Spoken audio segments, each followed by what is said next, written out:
This is not breaking news. This is not a scandal. This is not about one person. This is about something quieter, more dangerous. A stress fracture forming inside a system that only works when pressure is shared. I've been watching Washington long enough to recognize the sound it makes when guardrails start to bend. Not snap. Bend, slowly, almost politely. What you're seeing right now isn't chaos. It's coordination failure. The moment when power stops asking for permission and starts assuming silence means consent. You don't feel it all at once. You feel it in small moves. Votes that weren't supposed to happen. Authority exercised before questions can be asked. Anger when limits appear. If this feels confusing, good. That confusion is part of the mechanism. Stay with me. Because once you see what's actually shifting here, you can't unsee it. And what comes next depends on whether anyone is still willing to say no. What actually controls the system right now is not ideology. It's not party loyalty. It's not even elections. It's tempo. Power in Washington has shifted toward whoever can move fastest, declare urgency first, and force everyone else to react on their timetable. That's the quiet reframe that's been happening for years, and it explains why so many traditional checks feel suddenly weak. Congress is deliberative by design. Courts are procedural by necessity. Oversight is slow because it's meant to be careful. Emergency authority ignores all of that. When something is labeled a crisis, the burden flips. Instead of power proving it should act, restraint has to justify itself. Questions become obstacles.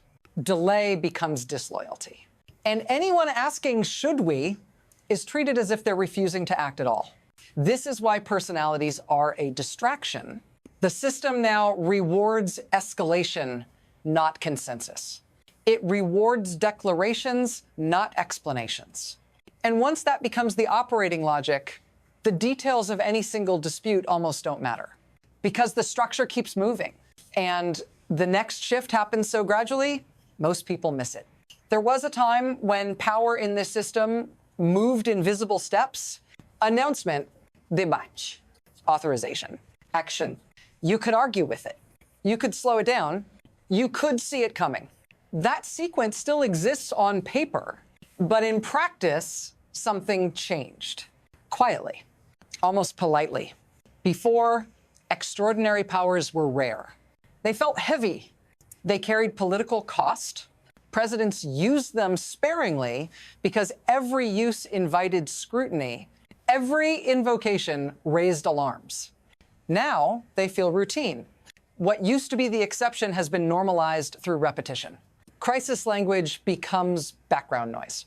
Emergency declarations stop sounding like alarms and start sounding administrative. And when everything is urgent, nothing is extraordinary. This is the most dangerous kind of shift, not a coup, not a dramatic rupture. A redefinition of normal that happens slowly enough to avoid resistance. Before, restraint was assumed unless proven unnecessary. Now, restraint has to justify itself after the fact. That reversal doesn't announce itself. It settles in, and once it does, the system behaves differently, even when no one intends it to. Which is why the next moment feels sudden, but isn't. Then the system jolts, not because of the shock itself, but because of where it lands. A vote moves forward that wasn't supposed to, not loudly, not triumphantly, procedurally. A mechanism designed for moments that are not supposed to arrive suddenly does. This isn't rebellion, it's containment. Lawmakers don't argue about motives. They don't debate hypotheticals. They act as if a line has already been approached closely enough to require a response. Not tomorrow, now. That's what makes this moment easy to misread. It looks like drama. It sounds like infighting, but it's neither. It's the system clearing its throat. Because once certain ideas are treated as options, even rhetorically, the machinery begins to move on its own. Planning doesn't wait for permission. Frameworks don't ask whether they'll be used.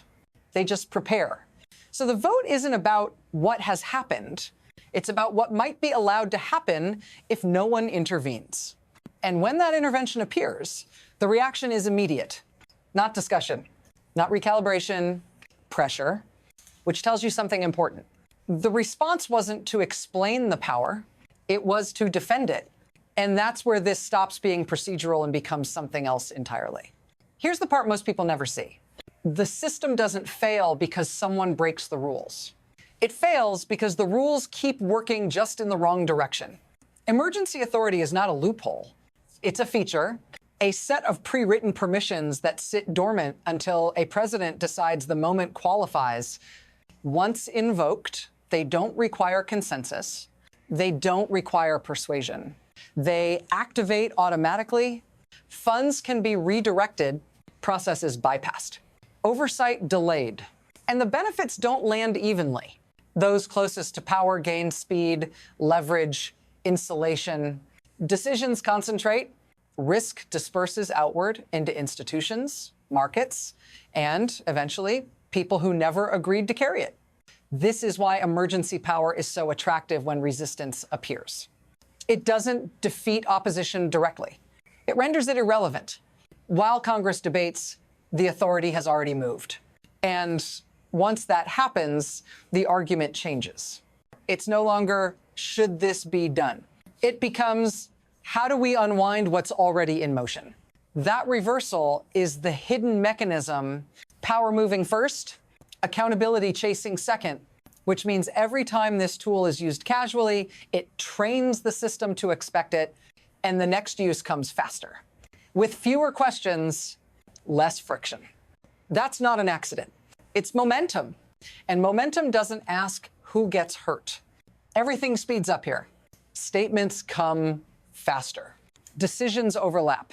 Explanations shrink. One crisis is declared. Then another is implied. The language hardens. Urgency stacks on urgency until there's no space left to ask which one actually requires action. This is how acceleration works. Not through a single dramatic move, through compression. Oversight windows narrow. Timelines collapse. Lawmakers are forced to respond to yesterday while tomorrow is already being framed as unavoidable. And the system built to deliberate starts tripping over its own pace. What looks like chaos is actually overload. When authority is exercised this way, consequences don't arrive cleanly. They arrive sideways. Markets react to uncertainty. Allies recalibrate quietly. Institutions hesitate, unsure whether restraint will be punished. And notice what's missing in moments like this. Clarity. There's no pause to explain why now. No sustained case for necessity, just motion. Forward motion. Because slowing down would invite scrutiny. And scrutiny is the one thing acceleration can't survive. So everything moves at once. Too fast to question individually, and by the time the second shock lands, the system is already off balance. That's when the costs stop being theoretical. This is where it reaches you, not in the abstract, not as theory, as pressure. When decisions are made this fast, you don't get a vote on the timing. You live with the consequences before you understand the cause. The uncertainty shows up quietly in markets that hesitate, in plans that stay provisional, in a sense that the rules might change without warning. You feel it when stability becomes conditional. If power can move without friction, then nothing downstream is fixed. Not commitments, not priorities, not promises. And the burden of that uncertainty doesn't sit in Washington. It settles where you are. You are the one expected to adapt, to absorb, to wait. This is what concentrated authority does. It moves risk away from decision makers and outward into everyday life. And it does so without asking, because the system no longer pauses long enough to ask anyone anything. If this feels familiar, it should. Systems don't announce when they stop working for the people inside them. They just start demanding more flexibility, more patience, more trust. Pay attention to that feeling. It's information. Stay with me. Because once this pressure goes global, there's no pulling it back quietly. Once that pressure spreads, it doesn't respect borders. Systems that rely on predictability start recalculating quietly Allies watch the tempo and realize commitments now move at the speed of impulse, not process. Treaties still exist. Agreements still stand. But confidence thins. Because stability isn't just about what's written. It's about what can be relied on tomorrow. When authority accelerates this way, other systems respond defensively. Markets hedge. Governments diversify partnerships. Long-standing assumptions get stress-tested without public announcement. No one makes a speech about it. They just adjust. And that's the danger, because once recalibration begins, it feeds back into the original system. Uncertainty abroad becomes justification at home. New urgency is declared. New powers invoked. The cycle tightens. This is how something internal becomes systemic. Not through confrontation. Through adaptation, each side responds to the other's instability, and the feedback loop amplifies. What began as a domestic power question starts shaping international behavior, economic planning, security posture, and at that point, no one is in full control anymore.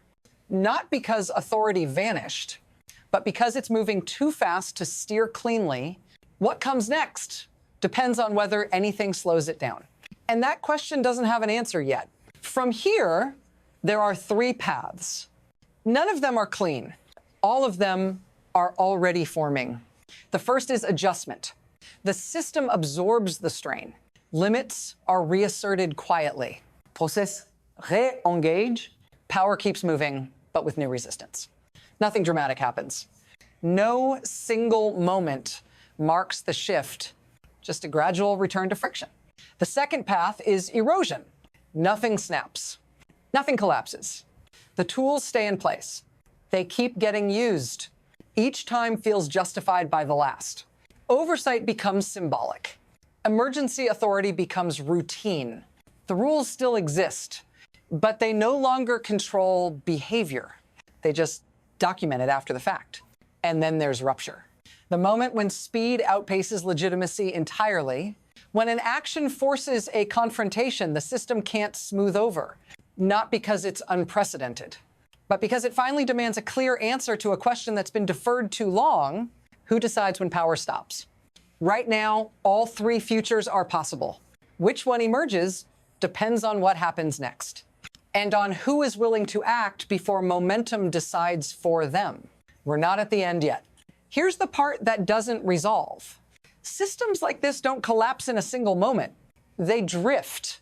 They adapt. They normalize behavior that once would have stopped everything cold. And by the time people agree something fundamental has changed, the change has already hardened. What you're watching isn't a verdict.